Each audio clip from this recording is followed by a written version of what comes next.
Hi there, this is Usha Pandit, your Mindsprings English teacher. Today we are going to do physical descriptions. Physical descriptions is very important because you can use it in a variety of writing. So if you're writing an essay or you're writing a description with a picture composition or you're writing a story or you're writing any kind of, even a letter, if you're writing, if you want to use a description, you can. It actually makes, what is a description? When you do a physical description, it basically tells people that you are observant. It tells people that you are an intelligent writer, because very often our physical appearance speaks for us. Okay? Not that you will be accurate all the time. Sometimes you look at people and you make certain impressions, and those will often be wrong and uncharitable. So I wouldn't recommend it, but very often while writing we fall prey to stereotypes, and this is what descriptions do. They create an impression. So today I am going to show you a great way of doing descriptions, and if you write that way you will get fantastic marks. Now people are looking for good descriptions. They don't want you to say he had two big eyes and a fat nose. That is what a kindergarten child would do. You want words that evoke feelings and ideas. And so I'm going to give you some great words, all of which have been taken from my book, Writing with Ease. It's got an entire chapter on descriptions, and it's got descriptions of every kind. So you can actually pick and choose and create your characters. Let's give you a sample. So when you do physical descriptions, you show, don't tell. You don't tell me he was a horrible man, or you don't say he was a wonderful person, or you don't say she was so beautiful. That's telling me she was beautiful. Now what's beautiful to you may not be beautiful to me. So you should allow your readers to decide what is beautiful and what is horrible. How can you do that? You can do that by showing. And now let's see how you show. So I'll first start with vocabulary, and then I'll give you some very good tips at the end on how to make your characters come alive. Okay? So stay with me till the end. Don't go away. So first things first, body type, height. The person has to be either tall or medium height, of medium height. Okay? Please don't forget the of medium height, or towering. So if he was towering over everyone else, he is so tall. Or of course he can be short, or he can be, you can use this word stunted is a nice word, stunted. So to say he was short. So you've got the tall and short out of the way. And then you come to weight. You can say he was about 200 kilos. That might be one way of saying it. But instead if you say he's plump, he was heavily built. Or he was stocky. That's a nice word. Stocky. Or thin, scrawny. Very thin, scrawny, lanky. These are nice words to use to talk about how thin a person was. And then the body build. Sometimes you are all that and then you are very flabby. So the muscles are all sagging. So flabby person, you can be a young person and you can still be flabby. And then you have muscular, somebody who's a bodybuilder, muscular or broad shouldered.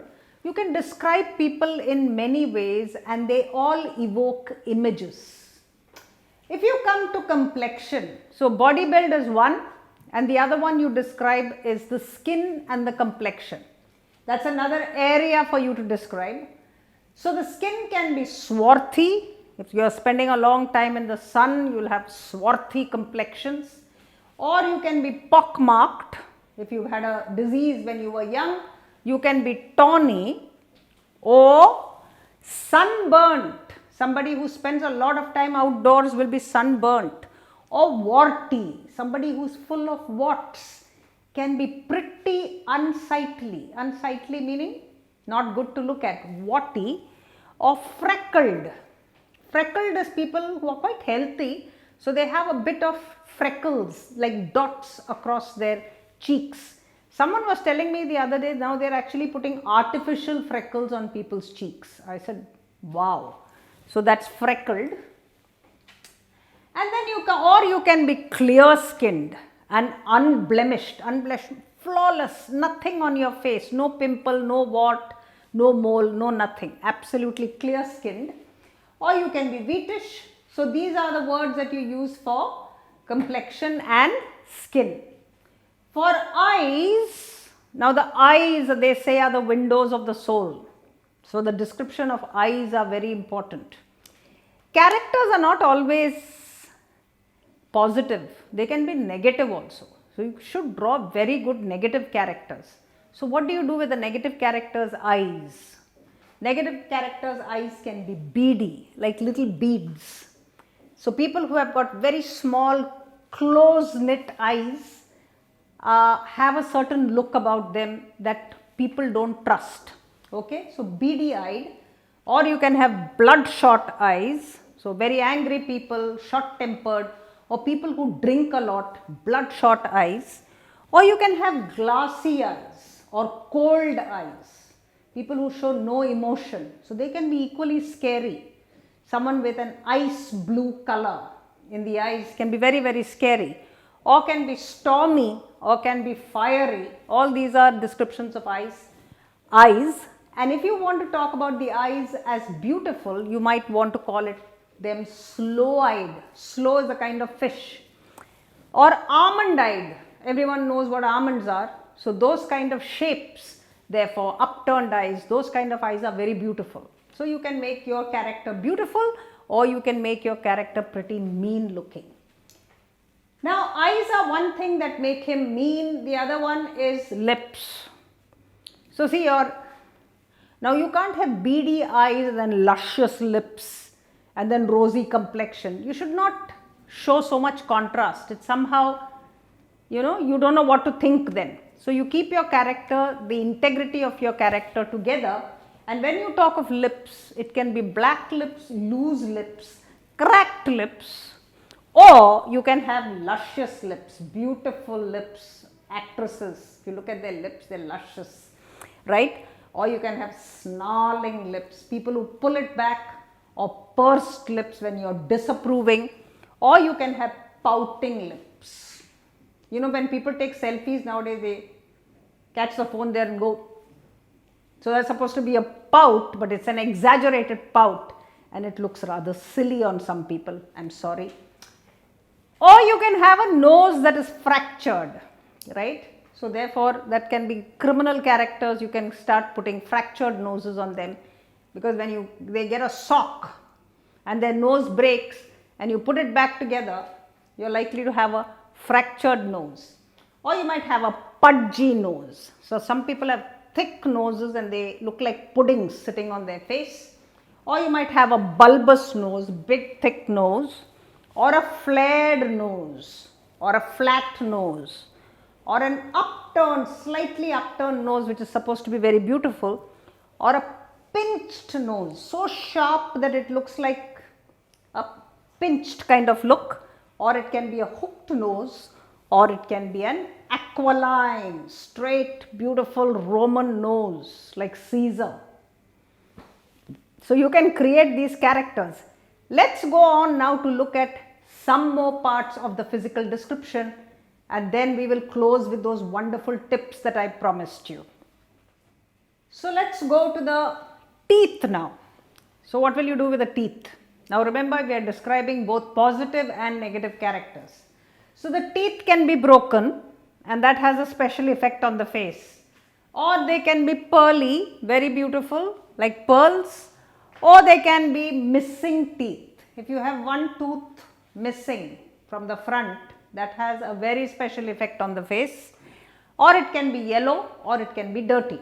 Now you can describe the teeth in many ways.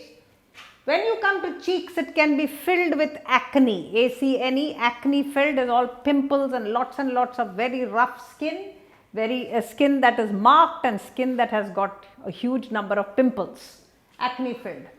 or they can be hollow cheeks. It could be poverty, it could be age, and the cheeks can have got sunken and hollow. Or they can be strong, right? So you can also have, sorry, cheeks cannot be strong, can they? I think we have taken this, cleft is coming for chin. I'm sorry people, there you go. It's coming for chin. So it can have a strong chin or you can have a cleft chin, right? Cleft chin is like when you have a little kind of depression here, and it's supposed to make people look like little Greek gods, right? And therefore cleft chin. You can have jaw, a jaw that is angular or determined, or you can have a sagging jaw, or you can have an obstinate jaw, or you can have a clenched jaw. Somebody who's very angry, his jaw will be clenched, like as if he's holding his teeth tight within his mouth. Then you can describe looks. So looks can be described as a person who looks benign, or a person who looks forlorn, lonely and forlorn, like as if everyone's abandoned him. He can be grotesque looking, say like in some characters like Mr. Hyde, or some characters like Quasimodo. These classic characters look grotesque. Or you can have a tortured look. If you have some of these stories of ghost stories and stories where there's a lot of occult, people might have a tortured look if they are in a constant state of fear. Or you might have a malicious look if you are a villain, okay, who's out to do something terrible. So looks can be very quickly described. And hair. Hair can be balding, or it can be thick hair, or it can be unkempt, something where you've not combed it, unkempt hair, braided hair, tousled. Tousled is when the wind plays with your hair and it's all over the place, tousled hair. And streaked hair. Nowadays ladies go and streak their hair, or it can be matted. Matted meaning if you haven't combed it for a long time, you won't be able to comb it because it's all sticking together, and that's called matted hair, okay. And if you leave it for too long, then you will get those jatas, and that jata in English is called dreadlocks. I'll write that word for you in case you are interested. Dreadlocks, they are called. Excellent. Now we come to special marks. Sometimes it's good to add a little bit of flavor to your physical description, not just describe parts of the body. And by the way, don't describe everything one after the other, okay? You choose a few for your description. You choose the most interesting parts for your description. Don't make it into a formula. It should be exciting, and I should be able to get a good picture of the person. That's all you need to do for physical description. But special marks will make it better. Like if you give, say the person was knock-kneed, or if you say he had cleft lips, you know, lips that are cut in the middle, it's a defect at birth, cleft lips, or a scarred nose, which perhaps says maybe he was in a fight, or a glass eye, or a tattoo. These are marks that will make this person very, very interesting. So I come to the end of these basic big descriptions, and now for the tips. So as I said to you, take bits and pieces of these descriptions and add them. But when you do it, make the body part do something. That's my first tip. So I can make her almond eyes looked at the cake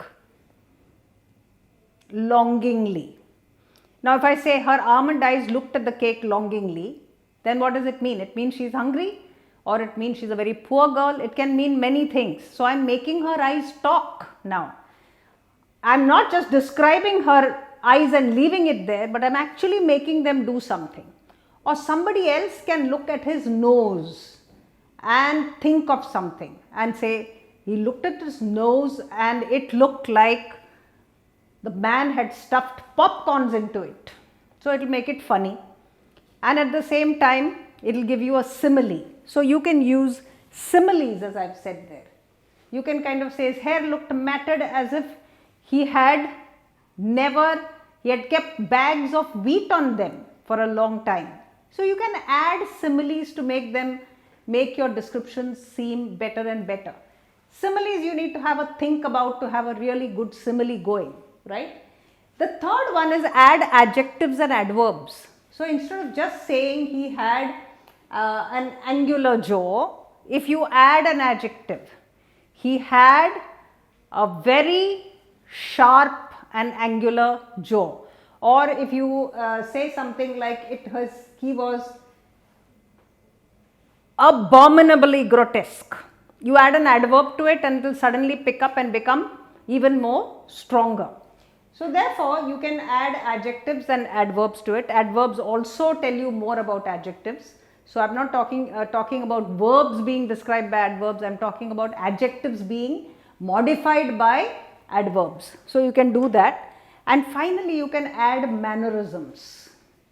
So he scratched the tip of his bulbous nose, or he pulled his rather long ear. You can do something like that. So when you put a mannerism to it, you are drawing the reader's attention to his ears without actually saying he had long ears, he had a bulbous nose, he had bulging eyes, he had protruding teeth. You don't have to do this. If you say his protruding teeth bit rather greedily into the burger, you are drawing my attention to his grotesque, his protruding teeth, aren't you? Protruding yellowed teeth or protruding broken teeth. See, the more you put, the better it becomes, but don't just say it. Make the teeth do something and automatically your physical descriptions will start shining and they cannot but give you marks. See, the person reading it is so impressed that it's automatic. So take some of these tips from me. In your next composition, essay, competition, whatever, write these descriptions the way I told you and see what happens to the grades that you get. So I hope you enjoyed this lesson. Don't forget to buy Writing with Ease. It's a book that will give you all these words and more. Subscribe to my channel, press the bell notification, write your comments in the box, and till we meet again, keep smiling.